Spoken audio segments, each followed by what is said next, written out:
learning to handle adversity continues to be a journey for me, as it is for most of us. Therefore, whenever I face difficult times since then, I never get into the question of why me and life is so unfair, because I think I do recognize that this happens to everyone and life has its share of good and bad. Life has its share of ups and downs, great times and hard times.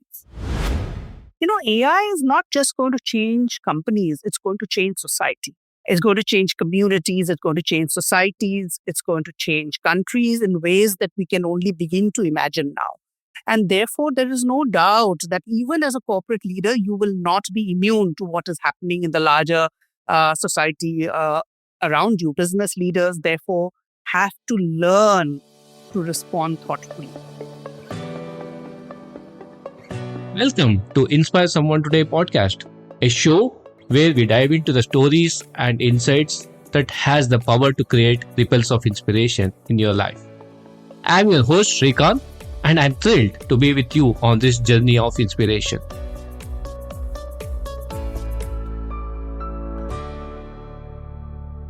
Welcome back, my dear listeners, for yet another episode of Inspire Someone Today. Some leaders build businesses, some shape ecosystems, and there are a rare few like Roopa Kudva who quietly do both.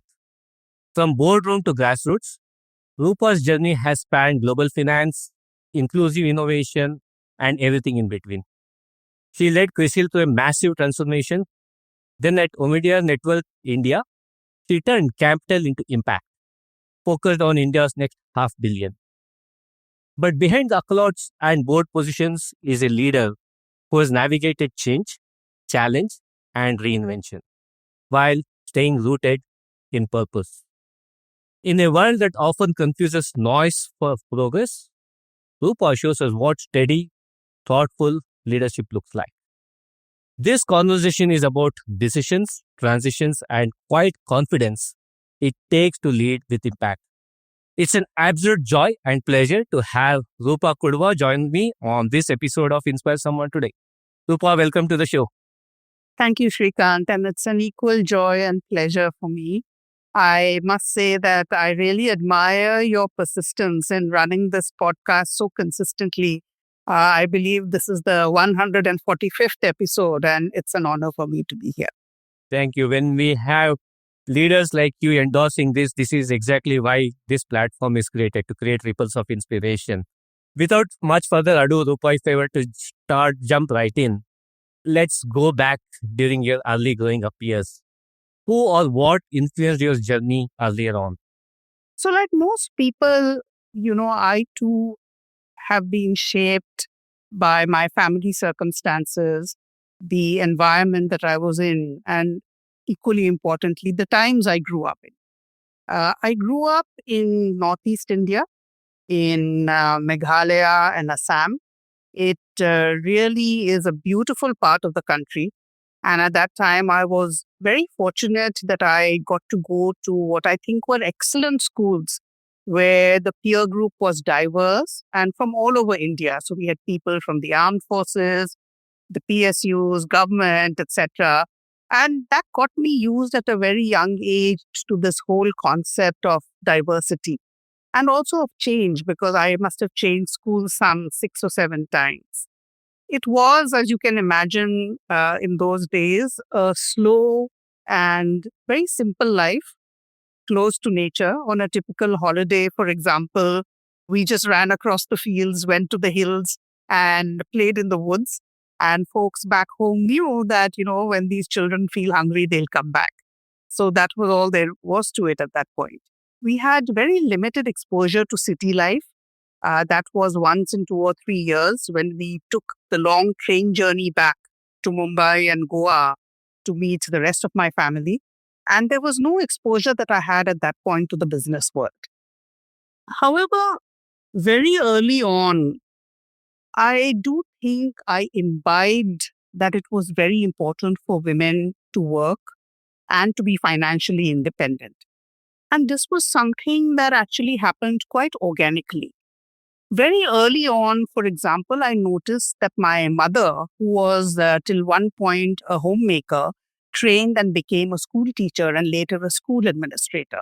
And when that happened, I noticed visibly the attitudes of people towards her change. And I mean this in a positive way. I also noticed the way people around were reacting to some women bureaucrats whom I got to see at fairly close quarters. I grew up in an era where the prime minister of the country was a woman and a pretty dominating force in that time. And also, I grew up in Meghalaya, which interestingly is a matrilineal society where women play a very significant role, not just in their families, but also in the community and businesses.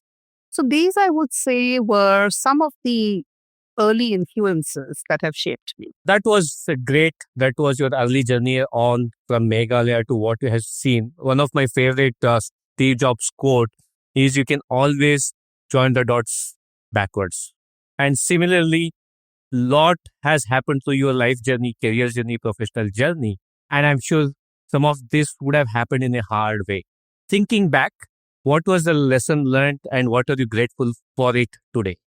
When I look back at my early years, or indeed, I would say if I look back at my life, I think I've been blessed because I wouldn't say, Shrikant, that I've had particularly hard knocks compared to what I've seen many, many other people face. I consider myself, therefore, very fortunate and very privileged. But I did face a couple of setbacks early and not very major, but let me describe them. The first was once I finished my school, I came to study in Mumbai to do my graduation. And having grown up in small towns, I found that I just could not adjust to the big city life. And so I decided after a year of trying that this was not for me and went back to Assam and started my graduation all over again over there. Secondly, when I was finishing my graduation, I decided to write the CAT and try for the IIMs. And I did get into the IIMs in 1983. But what happened then was that my college exams were not held on time because of the Assam anti foreigner agitation that was going on at that point. As a result of which, I was not able to graduate by the time the joining date for IIM Ahmedabad had arrived. And unfortunately, in those days, IIM did not have a system of deferring admissions. So I had actually to drop out and take the CAT all over again 1 year later. I did not have a plan B, and I taught in a nursery school, a kindergarten school during that interim, which was a very, very enjoyable experience, I must say. But I think facing some of these setbacks early on in life, I think hopefully it has helped me to see better that these are a part and parcel of life. Everybody will go through ups and downs. And while learning to handle adversity continues to be a journey for me, as it is for most of us, I therefore, whenever I face difficult times since then, I never get into the question of why me and life is so unfair, because I think I do recognize that this happens to everyone and life has its share of good and bad. Life has its share of ups and downs, great times and hard times. That's a beautiful way of looking at it. I'm sure it's not because of age, it's just that experience that you have had. And talking about experience, it's just not about a girl moving from a small town, or you also mentioned about moving different schools, right? It can happen to anybody, whether it's a boy or a girl moving from small cities to bigger cities, moving from smaller institutions to larger institutions. How did you manage this particular change? Who were the individuals who mentored you along the way? And how did it help you or benefit you? Well, I think that by the time I actually arrived in and started living in bigger cities, that was once I graduated from IIM Ahmedabad and started working. So it was much later in life. And if I look at my working career, I would say more than mentors, My career has actually benefited a lot from what I would call sponsors. And by sponsors, I'm referring to people who actually gave me the breaks and actually helped me accelerate my journey and whatever little success I've had. And there are so many of them that I can name, beginning with someone in Assam who actually had graduated from the IIMs and was posted in Assam for a stint in one of the Tata companies there. And he actually helped me to prepare for my CAT exams because there was no such thing as coaching classes, etc., in the Northeast at that point in time. Or later in my career, I would say Pradeep Shah, who gave me a break in CRISIL. I just walked into the CRISIL office at that point in time without even an appointment. And he was gracious enough to come out and meet me and interview me on the spot, something which he really need not have done, considering that I did not have an appointment. But, that's a very important break that I got, and I consider it an important a marker of what I call sponsorship and support. Or further on in my career, when someone like Ravi Mohan, who was then the CEO of CRISIL, actually stepped in to give me breaks, to give me global exposure, for example, sending me to Europe to work in Standard& and Poor's in Paris, France.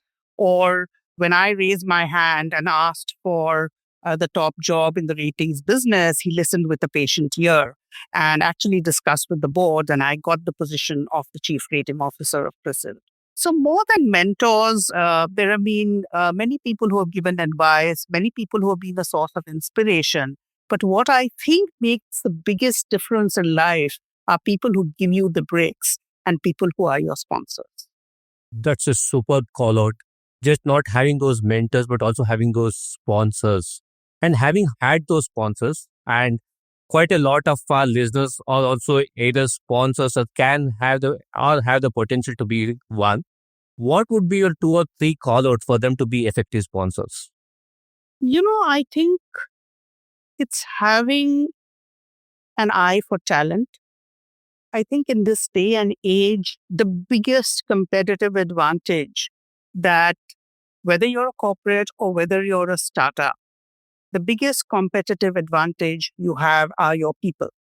And therefore, if you're a leader, it is almost an imperative to have talent identification, talent promotion, talent development on your radar at every point in time. So I think having that mindset that I am here to help others succeed is very important for all leaders to have. Secondly, I think actually recognizing that you got there because people helped you along the way. You may not realize it, you may not acknowledge it. Most of us tend to attribute our successes to ourselves and our failures to others. But if you just step back and recognize your own privilege, and indeed, if you've reached a leadership position, there would have been many privileges that you've enjoyed, whether it be in terms of your background, whether it be in terms of your education, your networks, whatever it be. And you reached where you are, or the success you had and that has taken you to a leadership position has been because others have helped you along the way. And therefore, it's an imperative for you to support others, pay it back in a sense, or even pay it forward.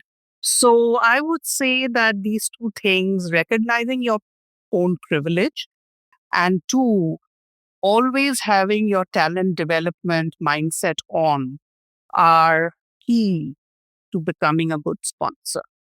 Wonderful. Those are definitely great attributes to have.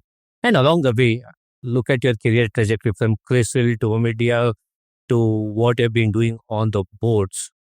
Was there inner questions of self doubt at any point of time? And how did you deal with those transitions?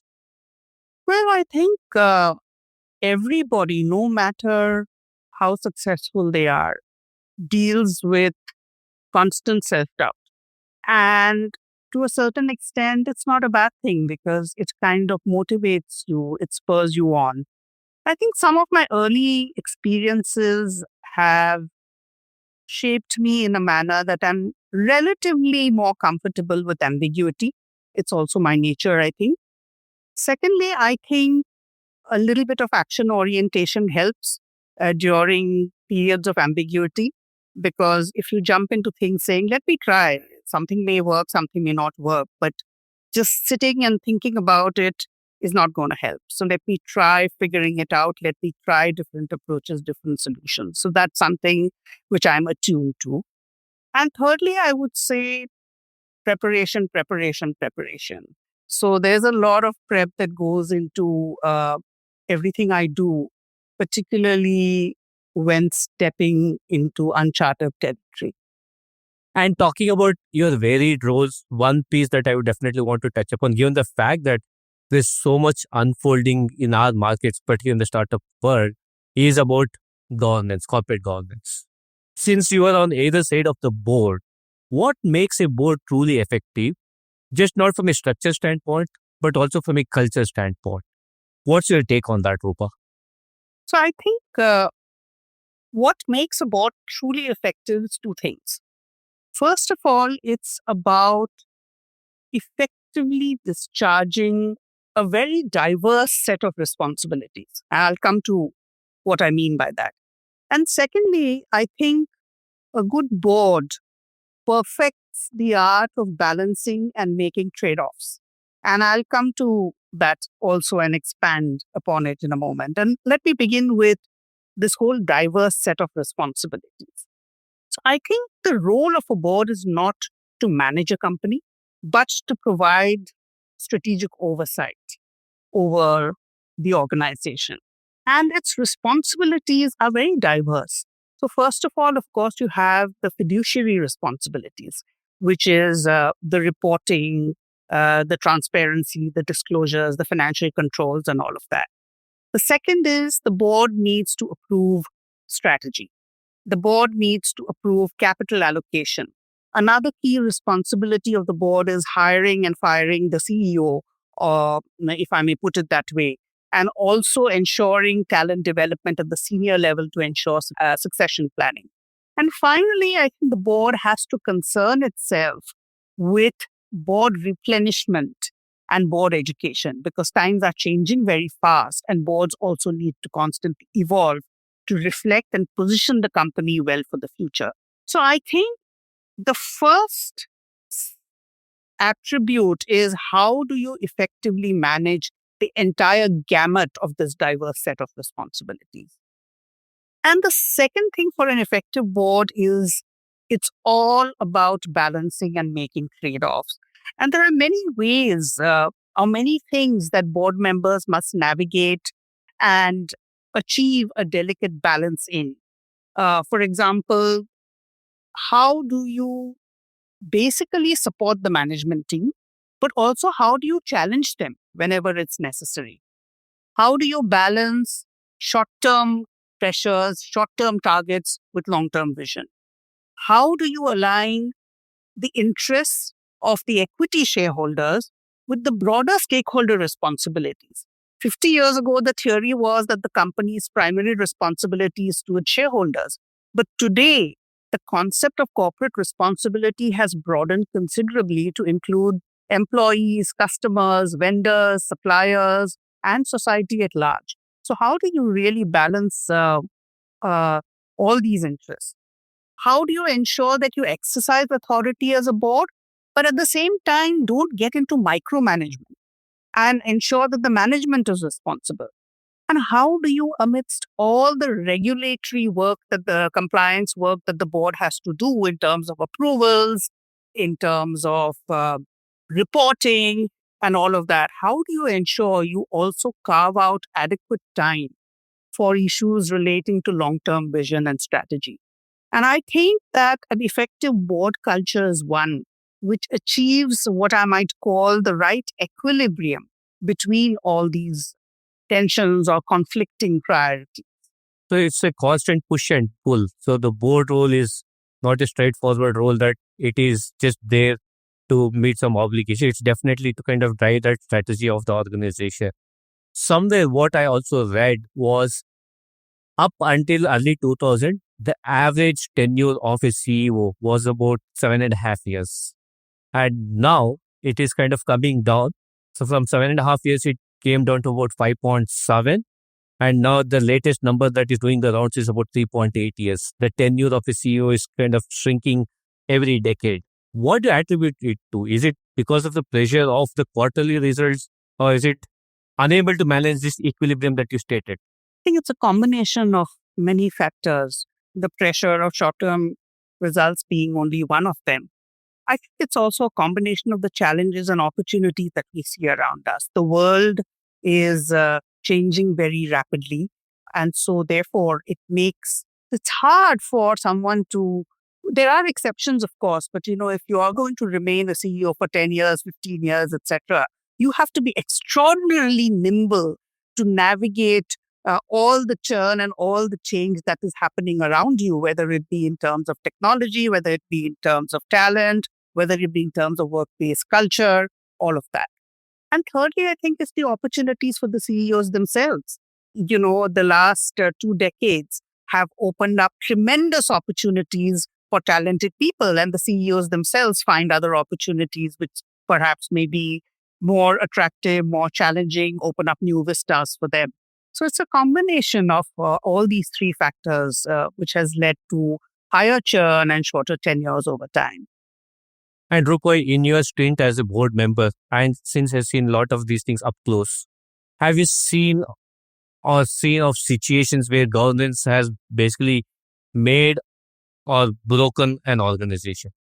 Well, I think in terms of governance, making an organization, let's start with that first. There has been huge amount of research which has conclusively shown with data that companies which are better governed or which are perceived to be better governed do get a valuation premium. You see that across the board. So I think that the case on that is very well established. Can governance make a company well established? Can governance break a company? I think we have all seen enough examples of it in the last during our working careers, starting with well-known examples like Satyam to some of the more recent examples in startups today, where entire businesses have collapsed because of governance failures, particularly relating to financial controls and revenue recognition. Yes, so no amount of governance is not enough if we have to have a very strong ecosystem and a strong governance around it. And Rupa, no conversation is complete without talking about leadership with you. So we'll pick on some of the elements of leadership. And I'm not specifically picking on women leadership, but I'm picking on mid-management leadership. That is an area where he has seen corporate India thriving. Corporate India needs to kind of have more and more mid-managers and above. From that lens, why do many women stall making that progress or that elevation? I'm glad we are having this conversation because I think that it's not talked about enough. If we look at the last few decades, there have been tremendous strides that women have made in the workforce, whether it be in terms of the number of women, particularly at junior levels in corporate India. That number has steadily gone up as the proportion of women in the pipeline, whether it be professional colleges or whether it be MBA institutes, etc., has grown.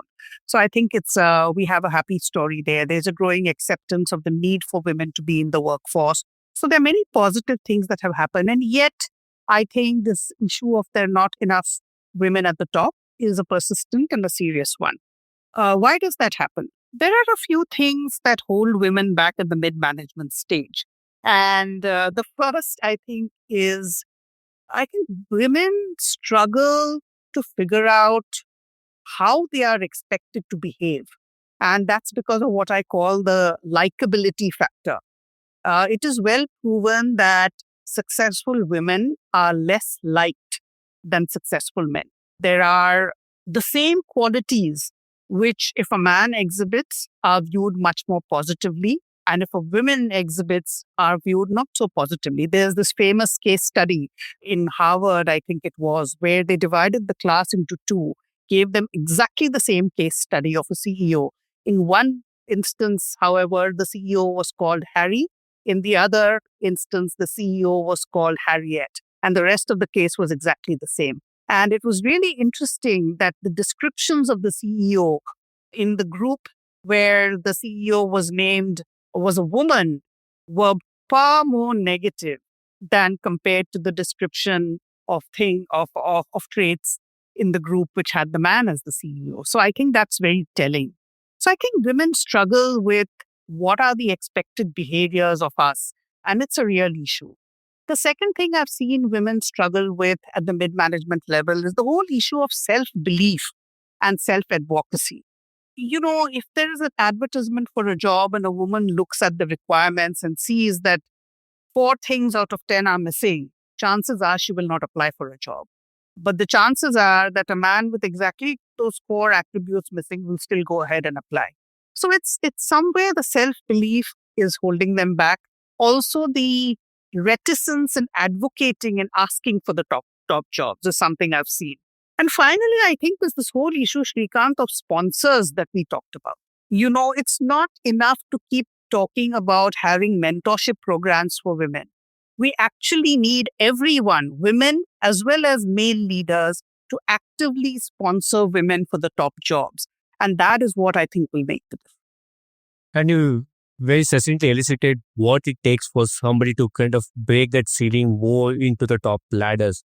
And at the same time, we as a country are also striving to be the ecosystem, the startup system of the world, the startup country, so to say. So that standpoint, what it needs is also just not mid-management leaders, it also needs those kind of founders out there. So again, an insider's view of that, what does it take for us to have more and more of women founders at that helm? You're right. Again, with women startup founders, a lot of progress has been made, but nowhere near what is needed. And I think the starting point for that, Shrikant, is we need more women in investing. We have a lot of senior women in financial services in general, but if we look at the early stage investing, the venture capital or the private equity subsegment, you hardly see women at the top. And I think that is something that needs to change. And why does it need to change? Because in early stage funding, the deal pipeline that you generate as a firm, the investment opportunities that you look at are very significantly based on your networks. So if you have a system that is dominated by men, the pipeline will tend to be dominated by your networks, which is predominantly male. Secondly, I think in investment firms, we need to actually start having non-judgmental but open conversations about the biases. And these biases really were very visible even during my time in the sector. And research has also shown that during a pitch presentation, say a founder is making a pitch presentation to an investment firm or an investment committee, women founders are more likely to be asked what I call prevention-focused questions. That is, questions that focus on what are the risks, what are the challenges, whereas male founders tend to receive a lot more promotion-focused questions. That's questions a lot more about growth, a lot more about potential. And therefore, what this leads to is that this disparity often puts women on the defensive during pitches, making it a little harder for them to sell their vision confidently. So these are unconscious biases. Nobody is doing it intentionally because, you all want the best deals. Everyone as an investor would like to get the best founder. But this is something that comes through years and years and years and generations of social conditioning. So I think it's important to have these conversations, not in a blameworthy way, but certainly with the lens of saying, hey, what do we need to do to make sure we get the best founders to the table? The conversation is not about how do we get more women founders, but the conversation is how do we expand the funnel so that we make sure that we have the best founders in our portfolio, whether they are male or whether they are female. I like where we are going with this. This is just not about women founders, but also identifying those biases. So what is Roopa or her ecosystem doing in order to fight these biases? I think there's a lot that is happening. For instance, when I worked at ONI, we had and actually external firms to come in to help us uncover unconscious biases, for example. We had live conversations, and I know a lot of firms are doing that. There are a lot of organizations that are creating women's networks, whether it's women founders or women senior professionals. You see those networks growing tremendously. And I think there's an increasing consciousness. It's a consciousness which I must admit came to me later in life, that as a woman, I have an obligation to help other women. That was not something I acknowledged early in my career. In fact, I almost rebelled against it. My mindset was one of saying that, it's all about merit. Of course, it's all about merit, but it's also about giving people a helping hand, something that I did not appreciate enough, I would say, in the early part of my career, but I have come to appreciate a lot more at this point. And so I personally also spend a lot of time talking to women, mentoring women mid-career, mid to senior level women. And I find my conversations are typically about two things. It's about this whole area of self-belief, instilling self-belief. And secondly, it is encouraging people to raise their aspiration, encouraging women. I remember one woman I was having a conversation with, and I'd come to know about a particular opening. And I told her that I thought that she would be a great person to apply for that position. And she said, "Oh, I never thought of myself as that senior." So I think just helping women think more of themselves and helping them to aim higher than some of them do at this point is also very useful. This is all about leadership that we are talking, taking your broad experiences in this field. Where do you see the leadership attributes to be 2035? So, it's always tough to predict, but we are today living in a world where we all agree that the future is going to be an AI driven world. So if we start thinking about what leadership might look like, let's begin by looking at what organizations might look like. And I think in an AI world, I feel, is reshaping organizations in a few ways. First of all, clearly we will move towards much flatter organizations than we have today, much less hierarchical. And why is that? Because with AI, you can now have AI enabled data decisions at multiple levels. And therefore, routine data heavy tasks, say whether it be scenario building or financial forecasting or customer segmentation, all these are increasingly AI driven, which means you do not anymore need the multiple levels in the hierarchy that you needed in the past. Secondly, I think the nature of decision making is transforming.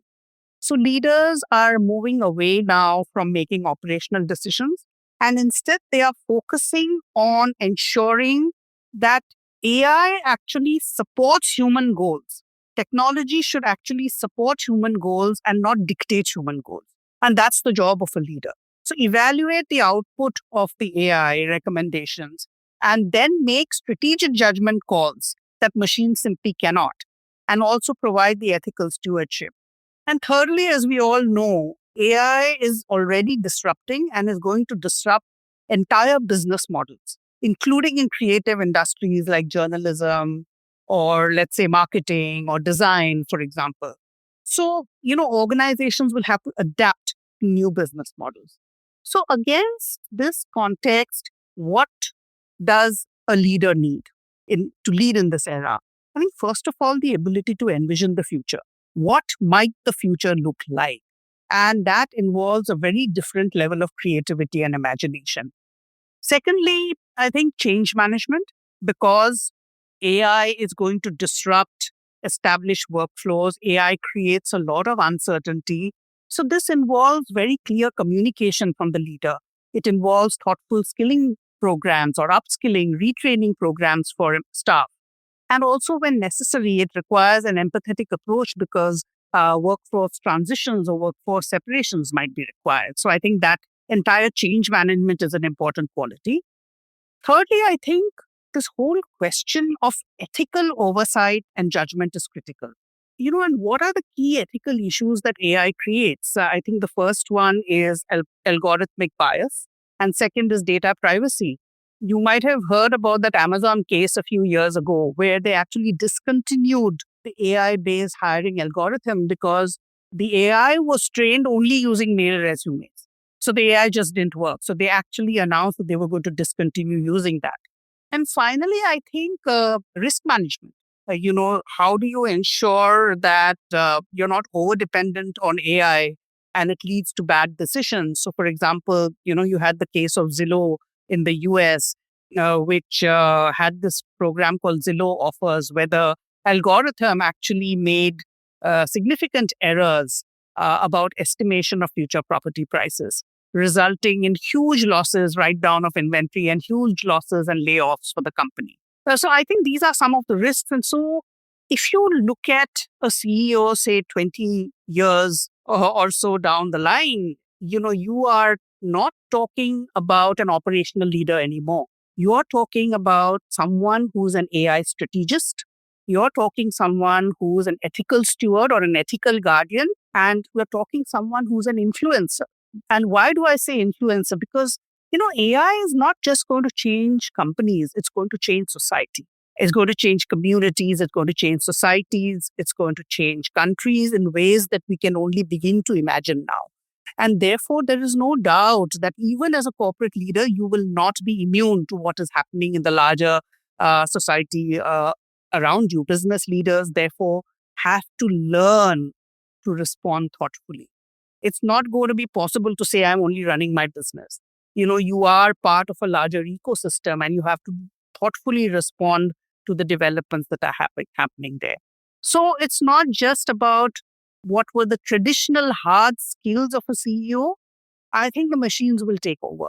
But where the leadership will evolve to is towards becoming this AI strategist, ethical guardian, and a wider influencer, if I may use that term. I think you stated it very well. The ecosystem, you're no longer insulated from what you're doing. You are subject to what's happening around you as well. And these are great call outs in terms of the traits that the future leader needs to build. What would be a go-to strategy if somebody were to be listening to this and say that, okay, I know these are the stuff, but I don't know how do I go about building this. So what would be your go-to strategy? First of all, it's uncharted territory for everyone, and the pace of change is so extraordinarily high. I would say tap into the collective wisdom of your teams. Nobody has the knowledge, nobody has all the answers. But if you create an environment where everyone in the organization becomes a part of the solution, form task forces, bring in multi-unit task forces, for example, to think about a problem, have scenario visioning workshops, for example. Whatever be the technique, whatever be the approach, depending on your organization, leadership has not been for a long time about individual brilliance, unlike it was, say, 50 years ago, where it was a much more command and control style. It was a much more stable environment as well.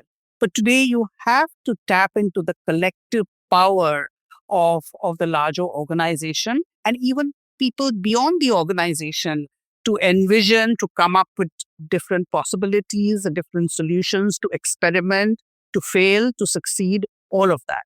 So I think it is a process of collaboration. It's a process of communication. It's a process of bringing human empathy to the fore in envisioning and solutioning for the future. So the future of leadership is not command and control, but it is collaborate and co-create. Absolutely. And has been for some time now. That's true. And if I were to ask you, Roopa, what with the amount of change that is happening, how do you stay connected with emerging technologies? I was very fortunate, when I turned 50, I moved from the corporate world to the world of early stage investing, tech-based impact investing. And that really opened up a whole new world for me, working with the entrepreneurs and leaders of the future as compared to corporate leaders who were leaders who had arrived. And I think that opened my eyes and tuned me much better to the power of technology to create opportunities for everyone, but particularly in the power of tech to create opportunities for inclusive development. To me, that was the most exciting aspect of what technology can do in terms of of spurring inclusive development. So that helped. Working with young people helps a lot.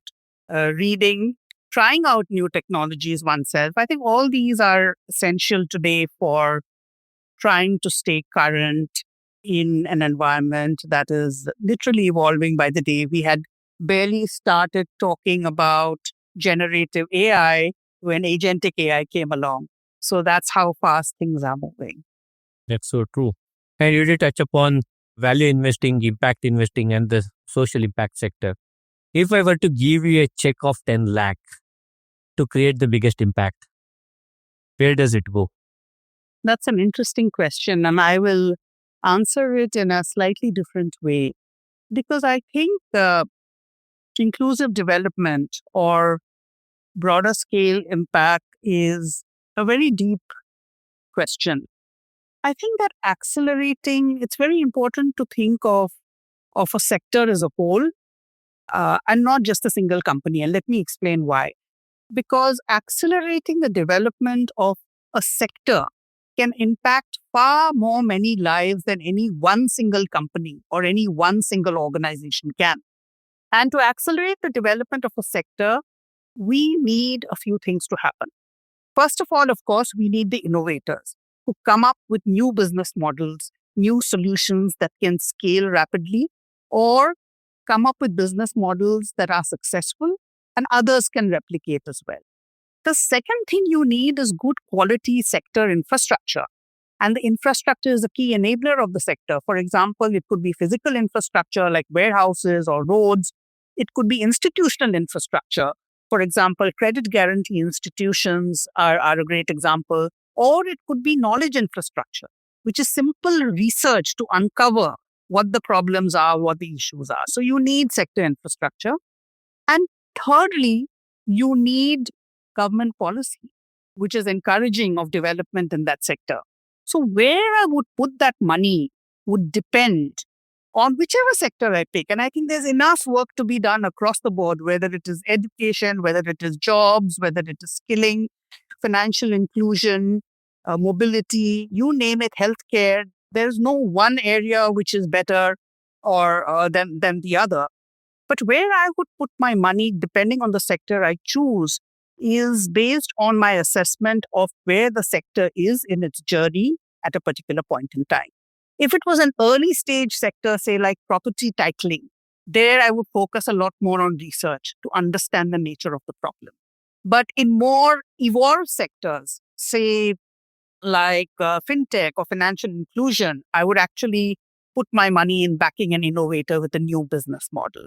So the answer really depends on where a sector is in its journey, but recognizing if you're an impact investor that all three are important to development of a sector and all three are important for inclusive development in India.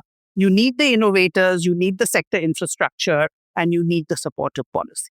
And what is that sweet spot, so to say, to draw a difference between scale and impact? While you need all of these things, but are there areas where you can clearly articulate saying, okay, this is scale versus this is impact? And have you seen some of it in play out in the startup environment? Well, I think you touched upon a very important question, which is what is impact and how do you measure impact? Because, impact could be scale as well. So let's take two steps back and start from first principles. I think when, as an impact investor, you're looking at making an investment, you need to be very clear about what is my impact thesis in this investment. By that, I mean, what impact is this investment seeking to make? And how will this business model help in achieving that impact? Once you're clear about that, then you're very clear about how impact will be measured.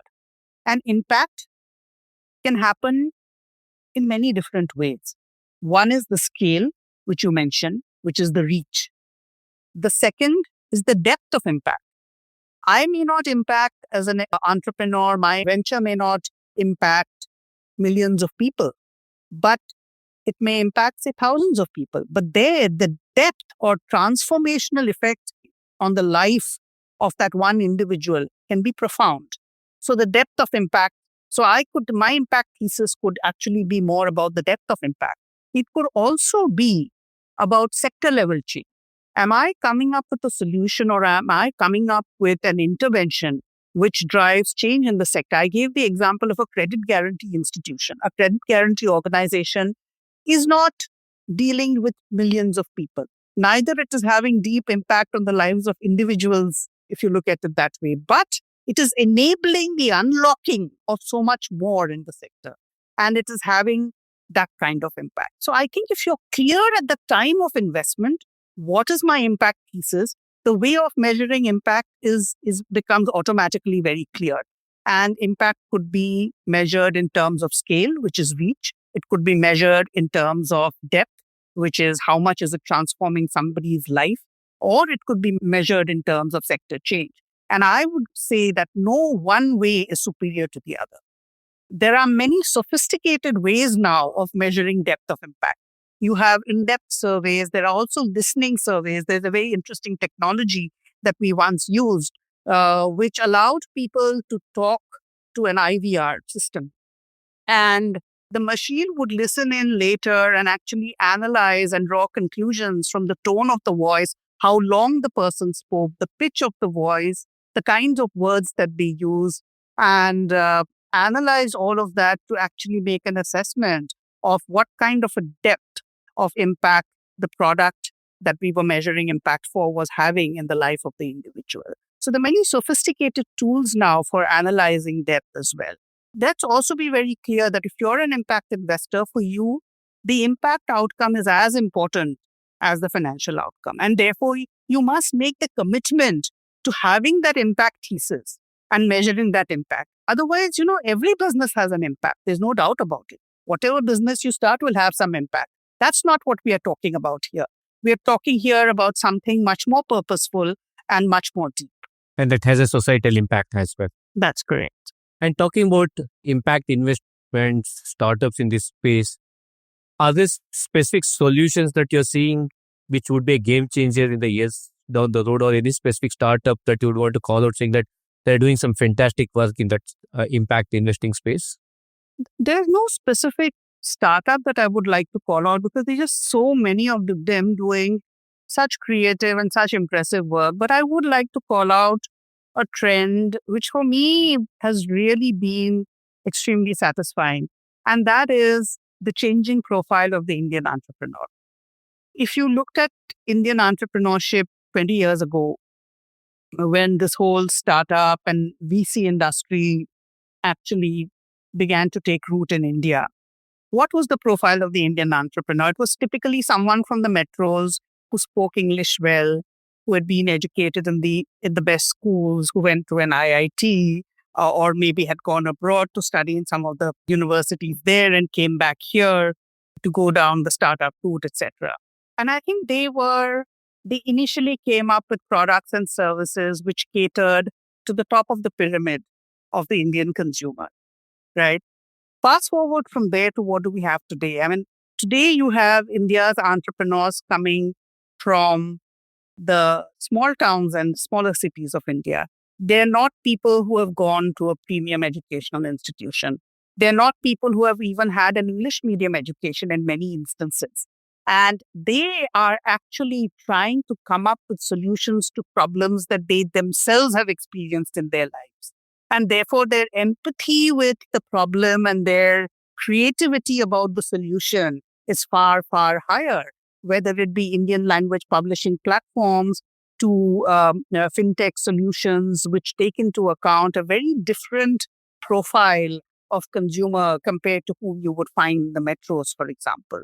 To me, that is where the excitement of early stage investing lies. It isn't supporting this new, ambitious, hungry class of entrepreneur who comes from a mindset and a background which is where they have been immersed in the problems that they are trying to solve, and they come with the passion and commitment and a sense of purpose, which is truly extraordinary and inspiring. Now, that's very heartening to hear. So definitely good times ahead for sure.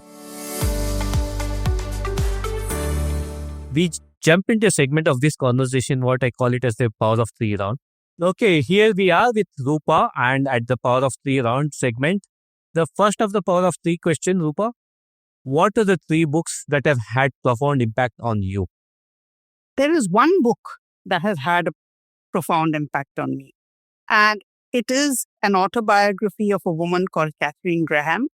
She was the owner slash editor of the Washington Post, which is a US newspaper known for breaking the Watergate news, which ultimately led to the resignation of President Nixon, known for its handling of the Pentagon Papers, which was again seminal in terms of journalistic reporting in globally. What is unique about Catherine Graham is while she came from a privileged background, she had absolutely no experience of business. Her husband died from suicide, and she found herself catapulted into leading the Washington Post, which had a bunch of opinionated, and very talented reporters and journalists as its staff. Warren Buffett was an early investor. He stayed invested in the Washington Post for about 40 years. During this period of her leadership, the Post was not just a journalistic success, it was a massive financial success as well. She was brought up to be a socialite. She wasn't brought up to be a businesswoman. And what I found most enduring and most that has stuck with me in her autobiography was the fact that for years, under a glass sheet on her table, she had a piece of paper that said assets on the left and liabilities on the right. So cool, so cool. Great start, Rupa. So, Rupa, imagine you're having this podcast in 2035 with your future self. You're interviewing your future self. What are those three pieces of advice that you think will come true 10 years from now when you're talking with your future self? Look, I would say that I am in the third innings of my life. My first innings was the corporate world. The second innings was the world of startups and impact investing. And this is my third innings. I really don't have any big plans. When I look back, I hope I will look back on this at a phase where I have taken life as it comes, opened myself up to new experiences, and helped and supported others, whether it be through spending time with people or whether it be through philanthropy. Awesome. So, if there are three micro experiments or habits that has changed your outlook towards life, and if you would want to share it with our listeners, what would those three micro experiments be? The first I would say was learning how to speak. I grew up in small towns, as I explained, and I was always conscious of the fact that my exposure was not very great. While growing up, we had, of course, only the radio. And I would therefore spend hours and hours listening to the BBC news programs, many bulletins of news in a day, for example, just to improve my vocabulary, understand how to communicate an idea, how to talk. So that was one. Secondly, I think the habit of rallying people around me in difficult times. I have learned through my life that when we have our downs and lows in life, it's important to seek support. And I'm at least always surprised by the amount of support I receive when I'm going through difficult times, when I reach out to people. And that's something that I consciously do. And the third, I would say, is something that we discussed earlier, it's preparation. Okay, great. What are three life lessons that you hold very close no matter what? When I hold these lessons close, not sure how good I am at actually practicing them, but one is I think it's really important not to take oneself too seriously. Sometimes I think it's important to keep reminding ourselves of that. Just experience life, take it as it comes. Not every story has to have a lesson. Not everything has to have a takeaway. So I think that's one, not taking oneself too seriously. Second, then we touched upon it a little bit earlier. I think recognizing your privilege is really important. It is only when you recognize and acknowledge the privileges that you might have had, can you unlock a deeper sense of purpose in life? And can you actually use that privilege into improving things for others? So I think these are important life lessons for me. Experience life. That's a beautiful word that you kind of stated there. And in your own experience and want experience, what are those experience life moments that you would want to kind of do? Well, as I said in my third inning, I don't really have a life plan. I have consciously decided to take life as it comes. I don't think too far ahead. The only thing I know is I would like to have new experiences, and I'm sure life will throw them at me. A recent new experience which life has thrown at me is writing a book. So I'm quite excited about that. So I just want to enjoy life in its fullness and do my best. I also know that there will be tough times that one will have to face given the stage of one's life. And I hope that I will just be resilient enough to handle the tough times when they come, as they inevitably will. I hope I'll be able to handle them with resilience and with grace. Wonderful. Rupa, that brings us to the end of the part of the round. Moving along, future of India Inc. a decade from now. What should current corporate athletes be doing for them to blaze up for the future 10 years from now? I think corporate professionals or business professionals in general, given the fact that the world is changing so fast, it is how do you focus on becoming a purpose-driven as well as an adaptive professional or leader. That's going to be key. That's a great word, purpose-driven and adaptive. And that's the mantra that we've been speaking about with the change, technology advancements that is happening. Your agility will define how one would shape up in the corporate world. It will indeed. Rupa, this brings us closer to wrap up. This show is all about creating ripples of inspiration. Before you and I sign off, what's your Inspire Someone Today message to all of our listeners? Be yourself. Jump into every new experience with both feet and a sense of adventure. Life will have its ups and downs, but don't let the downs hold you back too much. Don't let the downs hold you back. I think that's a message out there, my dear listeners. On that note, Rupa, thank you so much for sharing your life journey, your career journey, and the perspectives that you have gathered all along. Appreciate your time and thoughts. Thank you, Srikanth. Appreciate the opportunity. Thank you for joining us on this episode of Inspire Someone Today. This is Srikanth, your host, signing off. Until next time, continue to carry the ripples of inspiration. Stay inspired, keep spreading the light.